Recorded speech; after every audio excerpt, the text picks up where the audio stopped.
Welcome back to my channel. ನಾನು ಚೈತ್ರ. ಈಗ ಸ್ನಾನ ಮಾಡಿ ಬಂದೆ ಸ್ನೇಹಿತರೆ. ಇವತ್ತು ಅಷ್ಟಮಿ, ನವರಾತ್ರಿಯ ಅಷ್ಟಮಿ. ಹೇಗಿರುತ್ತೆ ಇವತ್ತಿನ ದಿನ ನೋಡೋಣ. ನಮ್ಮಮ್ಮ ಇವತ್ತೊಂದು ಸ್ಪೆಷಲ್ ಪೂಜೆ ಮಾಡ್ತಾ ಇದ್ದಾರೆ. ಅಂದರೆ ನಾನು ಎವ್ರಿ ಇಯರ್ ಕನ್ಯೆಯರಿಗೆ ಇವತ್ತಿನ ದಿನ ಪೂಜೆ ಮಾಡಿಬಿಟ್ಟು ಪಾದ ಪೂಜೆ ಮಾಡಿ ಅವ್ರಿಗೆ ಸ್ವೀಟು ಗಿಫ್ಟು ಕೊಟ್ಟು ಅವರಿಂದ ಆಶೀರ್ವಾದ ತೊಗೊಳ್ಳೋದು ಅಷ್ಟಮಿ ದಿನ. ನಾನು ಅಲ್ಲಿ ಯಾರೂ ಸಿಗ್ತಾ ಇರಲಿಲ್ಲ ಅಂದ್ಬಿಟ್ಟು ನಾನು ಸಾನು ಒಬ್ಬಳಿಗೆ ಮಾಡ್ತಾಯಿದ್ದೆ. ಅಮ್ಮ ತಡಿಗೆ ಸಾನು ಇದ್ದಾಳೆ ಧಾನು ಇದ್ದಾಳೆ, ನನಗೆ ಎವ್ರಿ ಇಯರ್ ಮಾಡೋಕ್ಕಾಗಲ್ಲ, ಇವತ್ತು ಮಾಡ್ತೀನಿ ಅಂದ್ಕೊಂಡು ನೆನ್ನೆಯಿಂದನೇ ಅರೇಂಜ್ಮೆಂಟ್ ಮಾಡ್ಕೊಂಡಿದ್ದಾರೆ. ಈಗ ಬೇಗ ಸ್ನಾನ ಮಾಡಿ ಬರೋಗು ಎಲ್ಲರೂ ಒಟ್ಟಿಗೆ ಮಾಡೋಣ ಅಂದರು. ಸೊ ಈಗ ಸ್ನಾನ ಮಾಡಿ ಬಂದೆ, ಬಟ್ಟೆ ಇಲ್ಲಿ ಒಣಗಾಕಿದೆ. ಬಿಸಿಲು ಜಾಸ್ತಿ ಇಲ್ಲ, ಒಂಥರ ಹ್ಯುಮಿಡಿಟಿ. ರಾಜೇಶ್ ಫೋನ್ ಮಾಡಿದಾಗ ಅಲ್ಲಿ ಹಾಸ್ಪಿಟ್ಲ್ ಕಡೆ ಸಖತ್ತು ಬಿಸಿಲಿದೆಯಂತೆ, ಆದರೆ ಇಲ್ಲಿ ಬಿಸಿಲೇನಿಲ್ಲ, ಬಟ್ ಒಂಥರ ಶಕೆ ಆಗ್ತಾ ಇದೆ. ಮಳೆ ಬರುತ್ತೆ ಇವತ್ತು ಕೂಡ. ಸಾನು ಇವತ್ತು ಪೂಜೆ ಮಾಡಿಸ್ಕೊಳ್ಳೋದಕ್ಕೆ ಅಂದ್ಬಿಟ್ಟು ಬೆಳಿಗ್ಗೆ 9:30ಗೆ ಸ್ನಾನ ಮಾಡಿಬಿಟ್ಟಿದ್ದಾಳಪ್ಪ. ಇಲ್ಲ ಅಂದಿದ್ರೆ ಅವಳು ಸ್ನಾನನೇ ಮಾಡ್ತಾ ಇರಲಿಲ್ಲ, ಲೇಟ್ ಮಾಡ್ತಿದ್ಲು. ಬೇಗ ಮಾಡಿದ್ದಾಳೆ, ನಂದೇ ಸ್ವಲ್ಪ ಲೇಟ್ ಆಯಿತು. ನಾನೇ ಸೆಕೆಂಡ್ ಇವತ್ತು ಸ್ನಾನ ಮಾಡಿದ್ದೆ. ಕನ್ಯೆಯರೆಲ್ಲರೂ ಬಂದಿದ್ದಾರೆ. ಅಂದರೆ ಸ್ನೇಹಿತರೆ, ನವರಾತ್ರಿಯಲ್ಲಿ ಅಷ್ಟಮಿ ದಿನ ಅಂದರೆ ಅವತ್ತು ದುರ್ಗಾಷ್ಟಮಿ ಅಂತ ಹೇಳೋದಲ್ವಾ, ಅವತ್ತು 9 ಕನ್ಯೆಯರಿಗೆ ಪೂಜೆ ಮಾಡೋದ್ರಿಂದ ನಮ್ಮ ಇಷ್ಟಾರ್ಥಗಳೆಲ್ಲ ನೆರವೇರುತ್ತೆ. ನಾವು ಈ ದಿನ 9 ಕನ್ಯೆಯರಿಗೆ ಸಾಕ್ಷಾತ್ ದುರ್ಗೆ ರೂಪ ಅಂತ ಅಂದ್ಕೊಂಡು ನಾವು ಪೂಜೆ ಮಾಡೋದು. ಇದು ಸಿಂಪಲ್ ಸ್ನೇಹಿತರೆ, ತುಂಬ ಏನಿಲ್ಲ. ಮನಸ್ಸಲ್ಲಿ ಶ್ರದ್ಧೆ ಭಕ್ತಿ ಇಟ್ಕೊಂಡು ನಾವು ಹೇಗೆ ಮಾಡಿದ್ರೂ ದೇವರು ಒಪ್ಕೊಳ್ಳುತ್ತೆ. ಹೀಗೆ ಹಾಗೆ ಅಂತ ಏನು ಪ್ರೊಸೀಜರ್ ಇಲ್ಲ. ನನಗೆ ಅಮ್ಮ ಹೇಳ್ಕೊಟ್ಟಿರೋ ಪ್ರಕಾರ ನಾವು ಭೀಮ್ ಅಮಾವಾಸ್ಯೆಯಲ್ಲಿ ಮಾಡ್ತೀವಲ್ವಾ ಗಂಡನ ಪಾದ ಪೂಜೆ, ಸೇಮ್ ವೇಯಲ್ಲೇ ಈಗಲೂ ಪಾದಗಳಿಗೆ ಪೂಜೆ ಮಾಡೋದು. ಆಮೇಲೆ ಅವ್ರಿಗೆ ಸ್ವೀಟ್ ಕೊಡೋದು. ಕೆಲವೊಬ್ಬರು ಊಟ ಕೂಡ ಮಾಡಿ ಬಡಿಸ್ತಾರೆ, ಬಟ್ ಕೆಲವೊಬ್ಬರಿಗೆ ಅದು ಇಷ್ಟ ಆಗೋದಿಲ್ಲ, ಕಳಿಸೋದಿಲ್ಲ ಬೇರೆಯವ್ರ ಮನೆಗೆ ಅಲ್ವಾ. ಹಾಗಾಗಿ ಏನು ಮಾಡಿದ್ರು ಅಮ್ಮ ಈ ಸರಿ ಪಾಯಸ ಮಾಡಿದರು. ಸೊ ಆ್ಯಸ್ ಅ ಗಿಫ್ಟ್ ಅವ್ರಿಗೆ ಏನಾದರೂ ಒಂದು ಕೊಡೋದು, ತಾಂಬೂಲ ಕೊಡೋದು, ಸ್ವೀಟ್ಸ್ ಕೊಟ್ಟು ಅಮ್ಮ ಪೂಜೆ ಮಾಡಿ ಇವತ್ತು ಅವರಿಂದ ಆಶೀರ್ವಾದನ ಪಡೆದ್ರು.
ತೊಗೊಂಡೆ.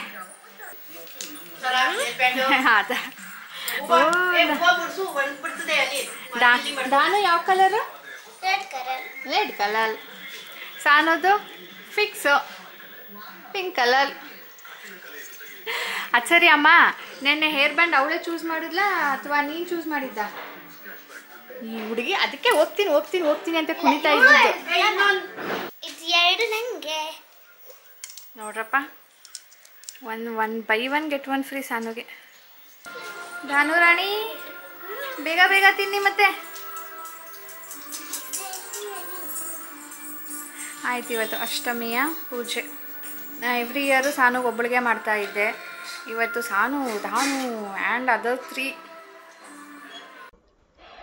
ಅಮ್ಮ ಕನ್ಯೆಯರಿಗೆಲ್ಲ ಕಳಿಸ್ಬಿಟ್ಟು ಈಗ ಮುತ್ತೈದೆಯರಿಗೆ ತಾಂಬೂಲ ಕೊಡೋಣ ಅಂತ ಕರೆದಿದ್ದಾರೆ. ಇವ್ರು ಬಂದು ವಸಂತ ಆಂಟಿ ಅಂತ ನಮ್ಮ ನೇಬರ್ಗಿಂತ ಜಾಸ್ತಿ ಅಮ್ಮನಿಗೆ ಫ್ರೆಂಡ್ ಅಂತಲೇ ಹೇಳ್ಬೋದು. ಒನ್ ಆ್ಯಂಡ್ ಓನ್ಲಿ ಫ್ರೆಂಡ್ ಅಂದರೂ ಏನು ತಪ್ಪಾಗೋದಿಲ್ಲ. ಎಲ್ಲನೂ ಅದು ಒಳ್ಳೆ ವಿಷಯ ಆಗಿರ್ಬೋದು ಅಥವಾ ದುಃಖದ ವಿಷಯ ಆಗಿರ್ಬೋದು, ಖುಷಿ ವಿಷಯ ಆಗಿರ್ಬೋದು ಅಥವಾ ದುಃಖದ ವಿಷಯ ಆಗಿರ್ಬೋದು, ಎಲ್ಲನೂ ಇಬ್ಬರು ಹಂಚ್ಕೊಳ್ತಾರೆ. ಒಂಥರ ನಮ್ಮ ಅಮ್ಮನಿಗೆ ಮಾತಾಡೋದಕ್ಕೆ ಯಾರಾದರೂ ಇರಬೇಕು. ಒಂಥರ ನಮ್ಮಮ್ಮನಿಗೆ ಫ್ರೆಂಡ್ ಇದ್ದಾಗೆ. ನಾನು ನಿಮ್ಮ ಜೊತೆ ಹೇಗೆ ವ್ಲಾಗ್ಸ್ ಮಾಡಿಬಿಟ್ಟು ಮಾತಾಡ್ತೀನೋ ಹಾಗೆ ಅವರು ಇಬ್ಬರು ಮಾತಾಡ್ತಾರೆ. ದಿನ ಮೀಟ್ ಆಗ್ತಾರೆ, ಮಾತಾಡ್ತಾರೆ. ನಾನು ಮೈಸೂರಿಗೆ ಹೋದಾಗಲೆಲ್ಲ ಕೂಡ ನಾನು ನೋಡಿದ ತಕ್ಷಣವೇ ತುಂಬ ಚೆನ್ನಾಗಿ ಮಾತಾಡಿಸ್ತಾರೆ. ಏನಾದರೂ ಸಜೆಷನ್ಸ್ಗಳು ಕೊಡ್ತಾ ಇರ್ತಾರೆ. ಮಗನ ಮದುವೆ ಇದೆ ನೆಕ್ಸ್ಟ್ ಮಂತು, ಇನ್ವೈಟ್ ಮಾಡಿದ್ದಾರೆ. ನೆಕ್ಸ್ಟ್ ಮಂತ್ ಅದಕ್ಕೆ ಮದುವೆಗೆ ನೀನು ಕ್ಯಾನ್ಸಲ್ ಮಾಡಿಕೊಂಡು ಡಿಸೆಂಬರಲ್ಲಿ ಒಂದು ಫಂಕ್ಷನ್ ಇದೆ, ಅದಕ್ಕೆ ಬರಲೇಬೇಕು ಅಂದಿದ್ದಾರೆ.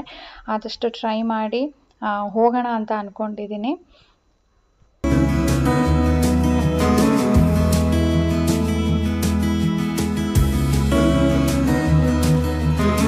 ಸೊ ಇಲ್ಲಿಂದ ಮುಗಿಸ್ಕೊಂಡು ನಾವು KR ನಗರಕ್ಕೆ ಹೋದರೆ, KR ನಗರದಲ್ಲಿ ಕೂಡ ಕನ್ಯೆ ಪೂಜೆಗೆ ರೆಡಿ ಮಾಡಿ ಇಟ್ಕೊಂಡಿದ್ರು. ಸಾನು ಬರೋದನ್ನೇ ಕಾಯ್ತಾ ಇದ್ರು.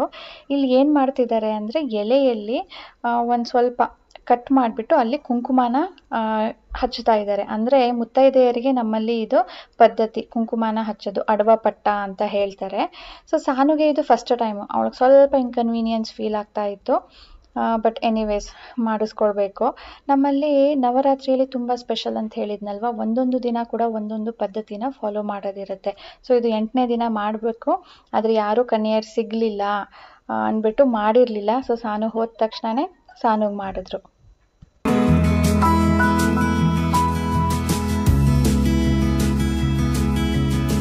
ಈಗ ನೋಡಿ, ನಮ್ಮ ದೇವರ ಮನೆಯನ್ನು ತೋರಿಸ್ತಾ ಇದ್ದೀನಿ. ಇದು ದೇವರು, ನಾನು ಅಮ್ಮನ ಮನೆಯಲ್ಲಿದ್ದಾಗ ತೋರಿಸಿದೆ ನೋಡಿ, ಅದೇ ರೀತಿಯಲ್ಲಿ. ಇದ್ರ ಹಿಂದೆ ಈ ಗಿಡ ಏನು ನೋಡ್ತಾ ಇದ್ದೀರಾ, ಇದು ನವಧಾನ್ಯಗಳಲ್ಲಿ ಬೆಳೆದಿರೋ ಅಂಥ ಗಿಡಗಳದು. ಇದ್ರ ಮೇಲೆ ನೋಡಿ ಹೂವನ್ನ ಹೇಗೆ ಮುಡಿಸಿದ್ದಾರೆ ಅಂತ ಹೇಳಿಬಿಟ್ಟು ಮೇಲ್ಗಡೆಯಿಂದ ಕಟ್ಟಿ ಬಿಟ್ಟಿದ್ದಾರೆ. 9 ದಿನ ಕೂಡ ಒಂದೊಂದು ಹಾರನ ಅಲ್ಲಿ ಮಧ್ಯ ಕಳಶ ಇಟ್ಟಿದ್ದಾರೆ. ಆ ಕಳಶದ ಮೇಲೆ ಟಚ್ ಆಗೋ ಥರ ಹೂವನ್ನ ಬಿಡಬೇಕು. ಆ್ಯಂಡ್ ಈ ಅಕ್ಕಪಕ್ಕ ಎಲ್ಲ ಏನು ತಿಂಡಿಗಳು ಕಟ್ಟಿದ್ದಾರೆ ಅಂತ ನೋಡ್ತಿದ್ದೀರೋ, ಇದಕ್ಕೆ ಕಡಕ್ನ ಅಂತ ಹೇಳ್ತಾರೆ. ಇದು ಕೂಡ ಯಾವತ್ತು 7ನೇ ದಿನ ಅನಿಸುತ್ತೆ ಇದನ್ನು ಮಾಡಿ ಕಟ್ಟಬೇಕು. ಸೊ ಏನೆಲ್ಲ ತಿಂಡಿಗಳು ಕಟ್ಟಿದ್ದಾರೆ ನೋಡಿ, ಇದನ್ನು ನಾವು ಆ ಕಳಶ ಎತ್ತೋ ತನಕ, ಕುಂಭ ಎತ್ತೋ ತನಕ ನಾವು ಇದನ್ನು ಹಾಗೆ ಬಿಟ್ಟಿರಬೇಕು. ನಮ್ಮ ಅತ್ತೆ ಹಾಸ್ಪಿಟ್ಲಲ್ಲಿ ಇದ್ರಲ್ಲ, ನನ್ನ ಮುಂದೆನೇ ಫೋನ್ ಮಾಡಿದರು, ವಿಡಿಯೋ ಕಾಲ್ ಮಾಡಿಬಿಟ್ಟು ಅದನ್ನೆಲ್ಲ ಮಾಡಿ ಕಟ್ಟಿ ಅಂತ ಹೇಳ್ತಾ ಇದ್ರು. ಸೊ ಅತ್ತೆ ಇರಲಿಲ್ಲ ನೋಡಿ 7ನೇ ದಿನ, ಅದಕ್ಕೆ ಅಲ್ಲಿ ಪ್ರಿಯಾ ಇದ್ಲು ಆ್ಯಂಡ್ ಅಕ್ಕ ಇದ್ದರು, ಅವರೆಲ್ಲ ಮಾಡಿ ಕಟ್ಟಿದ್ದಾರೆ. ಇಲ್ಲಿ ನೋಡಿ ಕಳಶ ಇದೆ, ಮಧ್ಯ ಕಾಯಿ ಇಟ್ಟಿದ್ದಾರೆ.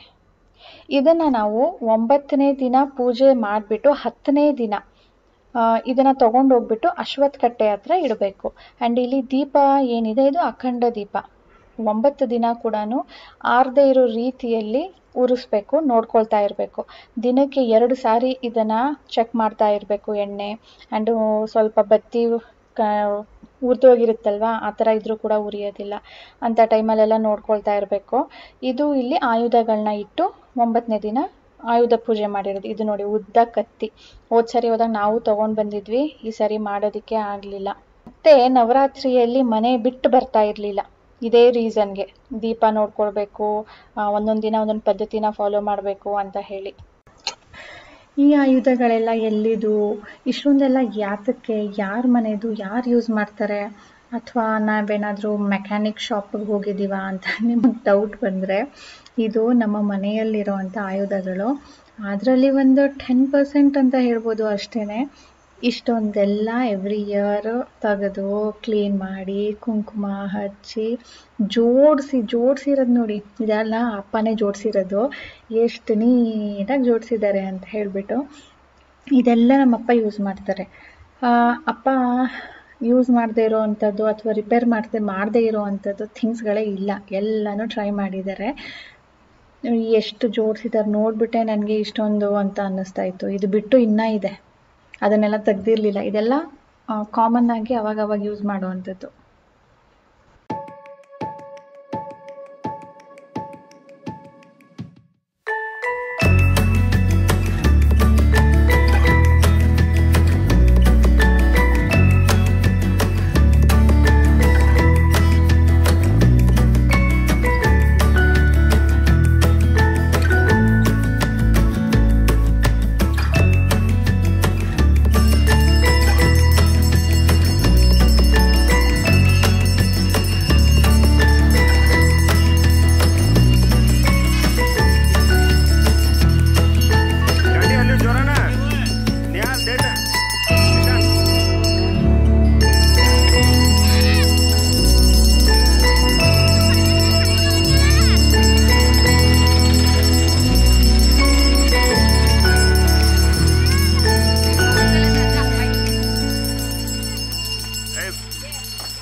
ಹೀಗಿತ್ತು ಸ್ನೇಹಿತರೆ ನಮ್ಮ ಅಷ್ಟಮಿ, ನವಮಿ ಹಾಗೂ ದಶಮಿಯ ಸಂಭ್ರಮ.